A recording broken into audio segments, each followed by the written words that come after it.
Mamlakatimizda ta'lim tizimida amalga oshirilayotgan keng ko'lamli islohotlar yosh avlodni har tomonlama barkamol etib tarbiyalash, ularning zamonaviy bilim va ko'nikmalarini egallashiga xizmat qilmoqda. Yangilangan yondashuvlar, ilg'or tajribalar va xalqaro metodikalarni joriy etish orqali maktablarda o'quv jarayoni mazmunan boyib, sifat jihatdan yangi bosqichga ko'tarilmoqda. Bu jarayonlarning amaliy natijalari Chortoq tumani maktabgacha va maktab ta'limi bo'limiga qarashli 48-sonli umumiy o'rta ta'lim maktabi faoliyatida ham yaqqol namoyon bo'lmoqda. E'tiborlisi, maktabda 1 va 2 sinflarda Yaponiya ta'lim tajribasi sinov tariqasida joriy etilgan. Mazkur yondashuv orqali o'quvchilarda mustaqil fikrlash, jamoada ishlash, tartib, intizom va mas'uliyat kabi ko'nikmalarni shakllantirishga alohida e'tibor qaratiladi. Dars jarayonlarida amaliy mashg'ulotlar, muloqotga asoslangan metodlar va kichik guruhlarda ishlash tizimi qo'llanilishi bolalarning faolligini oshirib, bilimli hayot bilan bog'lash imkonini bermoqda. Bu esa xalqaro tajribaning samaradorligini amalda ko'rsatmoqda. Pedagoglar jamoasi ham o'z kasbiga fidoyi tashabbuskor va ijodkor mutaxassislardan iborat.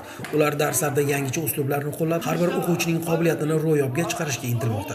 Bu maktabda 25 yildan buyon matematika fan o'qituvchisi faoliyatini olib bormoqdaman. Bu ish jarayonimda ko'plab yutuqlarga erishdim. Oliy toifali matematika fan o'qituvchisi lavozimiga erishdim. Uslubiy birlashma raisi boshlig'iman. Undan tashqari ayrim fanlarga chuqurlashtirilgan sinflarda 20% ustamaga egasiman.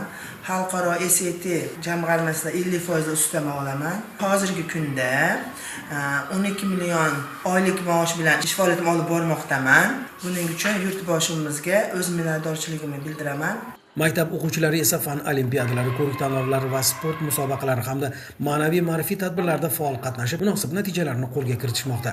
11 yil mobaynida ushbu maktabda tahsil oldim va o'qituvchilarim, ota-onamni yaratib bergan sharoitlari tufayli 2025-yilda ingliz tili fanidan B2 darajadagi sertifikatni qo'lga kiritdim.